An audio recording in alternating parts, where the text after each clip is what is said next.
poco lo que algunos han dicho en Brasil, y lo dice Gal Costa de alguna manera con este CD que está presentando, es: en tiempos de crisis, baile, dicen algunos en Brasil. Claro, hay que bailar desde ayer con Jair Bolsonaro. Era lo que se esperaba, ¿no? Una victoria clara, contundente de Jair Bolsonaro. Y claro, lo otro es qué cabe esperar a partir de ahora, porque absolutamente todo es posible en el escenario que se ha abierto en el país vecino. Está en línea el jurista y politólogo Daniel Sobato. ¿Qué tal, Daniel? Buenas noches, ¿cómo anda? Muy buenas noches, Ricardo, un placer estar en tu programa. Bueno, a ver, un encuadre primero como para entrar en materia, ¿no? En este momento hay un montón de gente que está, por supuesto, haciendo cola en las redes sociales para hablar pestes de Bolsonaro y, por supuesto, lo que suele suceder en estos casos, ¿no? Que nadie se pregunta qué fue lo que hicimos para llegar a esto, ¿no? Sí, a ver, yo creo que hay que distinguir entre lo que sabemos, lo que creemos que sabemos y lo que no sabemos. ¿Qué sabemos?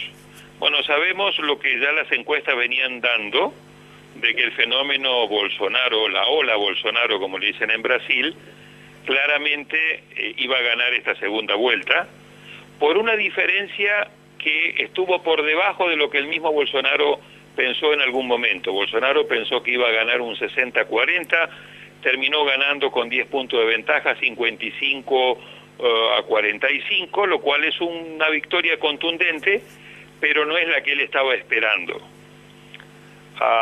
En segundo lugar, ¿qué sabemos? Que va a tener un Congreso muy fragmentado, lo cual es una tradición en Brasil, pero que este es un Congreso aún más fragmentado del que ya estaba, con 30 partidos políticos en la Cámara de Diputados y 21 en el Senado, lo cual no es misión imposible, pero va a requerir de que utilice mucho de su capacidad de negociación y de este triunfo contundente al inicio, como para armar una coalición lo más amplia posible que le permita avanzar en la agenda muy ambiciosa de reformas económicas, sobre todo, que quiere llevar a cabo. Lo tercero es, sabemos de que Bolsonaro tiene el tiempo en contra, porque ha generado unas expectativas muy grandes, incluido con los mercados. Fíjate hoy que los mercados, hoy la bolsa comenzó a subir fuerte y luego se desinfló. El dólar sí cerró con una ganancia, o sea, cayó el dólar, el real le ganó un poquito al dólar, pero no era lo que se estaba esperando, porque como dijo la calificadora Moody's hoy, es una buena noticia que ganó Bolsonaro, pero hay todavía mucha incertidumbre. Así que certezas, pero también plagadas de mucha incertidumbre y de muchas expectativas que tendremos que ir viendo en los próximos días y semanas, de ver cómo se desarrolla en este periodo corto de 2 meses de transición hasta que él asuma el 1 de enero del 2019. Pero sin lugar a duda, Bolsonaro va a querer marcar el tono de que ya está prácticamente gobernando e impulsando cambios desde el día 1. Ahora bien, en los últimos tiempos se ha hecho mucho hincapié en el equipo de Bolsonaro, en el probable equipo, porque fuera del ministro de Economía en realidad y fuera del vicepresidente, el resto todavía no está confirmado, ¿no?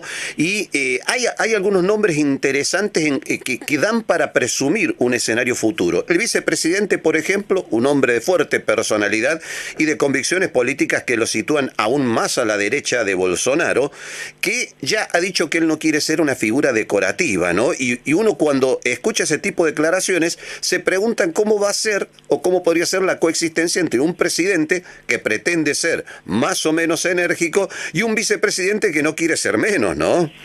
Sí, Ricardo, sobre eso podemos hablar. Después me gustaría poner la elección en contexto, pero mira, Mourão es un ex general, por lo tanto, ahí su personalidad, su trayectoria, como lo ha demostrado en estos días, incluso ayer cuando fue a votar, ya haciendo comentarios en línea de lo que vos señalas, frente a un Bolsonaro que es un ex capitán retirado.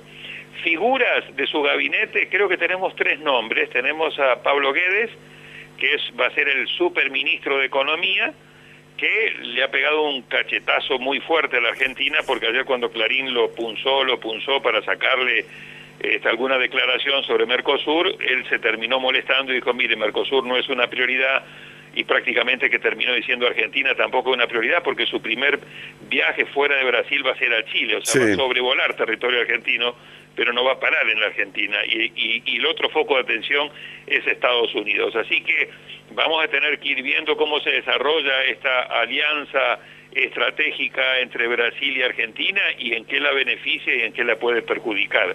Después tenemos al ex general Henao, que va a ser su ministro de Defensa, probablemente, y luego a Lorenzoni, que es su jefe de gabinete. Fuera de eso, hoy la noticia que está circulando es que él estaría ofreciendo al juez Moro ser su ministro de Justicia, con lo cual claramente querría ficharlo a Moro. Yo no sé si Moro va a aceptar que lo terminen fichando para un puesto como ser ministro de Justicia de un personaje como Bolsonaro, que nadie tiene claro cómo va a gobernar, en un tema también muy sensible. Entonces creo que vamos a tener que ir viendo, y un poco es lo que el mercado creo le va a ir midiendo, cuáles son las designaciones que va haciendo, cuántos militares va a meter como parte del gabinete. Han dicho que al menos 3 o 4 ex generales podrían estar como ministros. Habló del ministro en materia de tecnología e innovación, habló de un ministerio de infraestructura, incluso llegó a sugerir que el ministerio de educación podría estar en manos de militares, y después ver cuáles serían las otras figuras, particularmente también quién va a ser el próximo ministro de Relaciones Exteriores, porque eso va a ir definiendo bastante el tema de cuál va a ser los trazos y las prioridades de su política exterior. Pero permíteme tan solo un segundo, porque sí me parece importante contextualizar la elección de Brasil, que esto forma parte de una ola que no solamente está repercutiendo hoy en América del Sur, sino que es una ola global.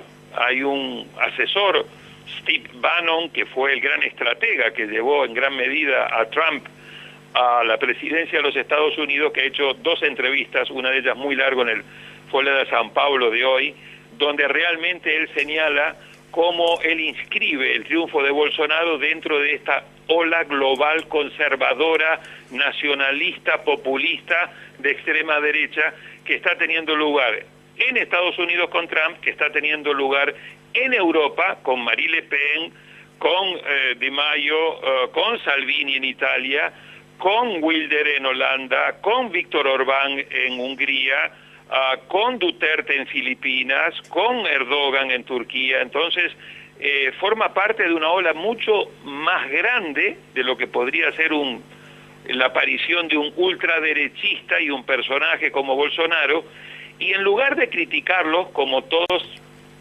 comienzan a hacer, de criticarlo, está bien, criticarlo en el sentido de los temores que él despierta respecto a lo que pueda hacer en materia de los riesgos que la democracia brasileña podría entrar con un presidente como Bolsonaro. Creo que hay que primero, antes de criticar, tratar de entender adecuadamente por qué estos personajes están teniendo tanto éxito. O sea, cuáles son los factores sociales, económicos, políticos, culturales que están favoreciendo la irrupción de estos candidatos nacionalistas, populistas, ultraconservadores y antisistemas. Ese me parece que es la tarea fundamental que tenemos. Bueno, es lo que mucho le cuesta justamente al progresismo latinoamericano entender justamente que estas experiencias como la de Bolsonaro no surgen de la nada, ¿no? No son paracaidistas de la política, sino que son el producto de procesos determinados. Absolutamente. Fíjate que el caldo de cultivo que estamos viendo, como líneas generales, sin perjuicio que después en cada país están los elementos diferenciadores específicos, es cuando tú tienes una situación económica con bajo crecimiento económico, con alto desempleo, con mucha frustración y enojo de la población, que tiene mucho temor o a perder el empleo o a no tener un buen nivel de vida o a perder el buen nivel de vida, como en el caso de Europa.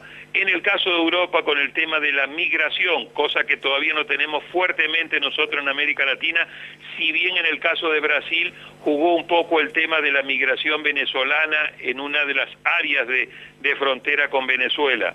El tema fundamental de la corrupción, que endilgó fuertemente al PT, el tema de la inseguridad ciudadana, 63.880 homicidios el año pasado, con lo cual es una situación de enorme inseguridad, todo eso condimentado con un desprestigio creciente de los principales partidos políticos, léase en el caso de Brasil, PSDB y PMDB. Hay que recordar que el PSDB es el partido de Fernando Henrique Cardoso, que gobernó 8 años antes de que llegara Lula. El PT es el partido de Lula, del cual Lula gobernó 8 años, o sea, entre Fernando Henrique y Lula gobernaron 16 años, diferentes partidos, y luego Dilma, que gobernó los primeros 4 y después 2 años hasta que le hicieron el juicio político. Entonces, ese desprestigio de los partidos políticos tradicionales, condimentado con esa situación socioeconómica, más corrupción, más inseguridad, y el uso inteligentísimo de los medios, de las redes sociales, fundamentalmente en el caso de Brasil, del WhatsApp. Anoche Bolsonaro dio su discurso, primer presidente que lo hace en el mundo, no a través de las televisoras, sino a través del Facebook Live.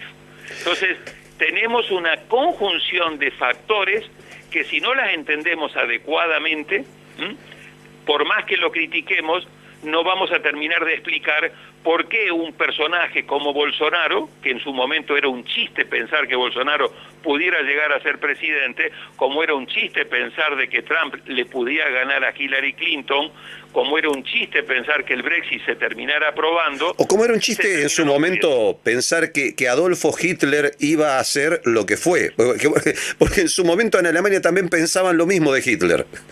Sí, de todas maneras yo sí creo y me alineo dentro de los analistas que consideramos de que sin perjuicio de que podría haber algunos elementos comunes, la situación actual de populismo es totalmente diferente a la que estábamos analizando en los años 30. Sí, estamos de acuerdo. Las sociedades son mucho más complejas, hay mucha más interconectividad, o sea, hay una serie de cambios muy importantes que no nos hace bien necesariamente viajar al pasado. Yo creo que lo que tenemos que hacer es entender adecuadamente este fenómeno y sus principales riesgos, ¿no? Sí, el otro detalle, Daniel, es que hay que ver cuáles son los límites que le pone el establishment a este tipo de experiencias, ¿no?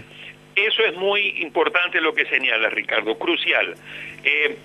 Yo siempre comparo que el populismo es como una gripe, y que depende en cada organismo de la cantidad de anticuerpos que tenga. Y los anticuerpos son la solidez de sus instituciones, de su justicia, de los checks and balance, de los mecanismos de control.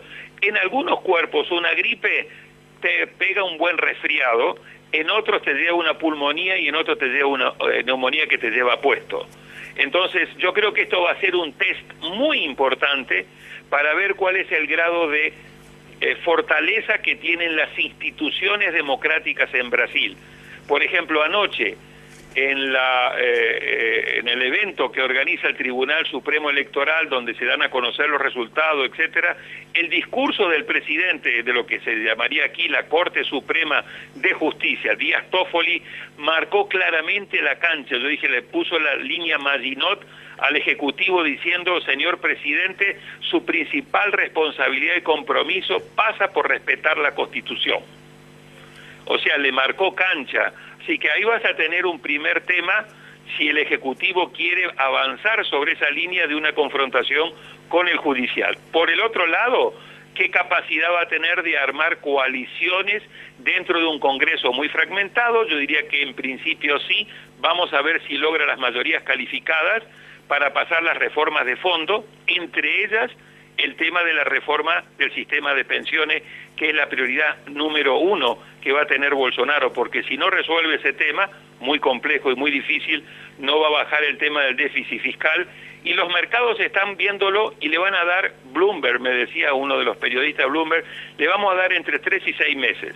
Si en 3 o 6 meses desde que asume no vemos una dirección muy clara, le bajamos el dedo. Así que va a tener que reestructurar los ministerios, achicar el número de ministerios, avanzar con un plan muy ambicioso de privatizaciones.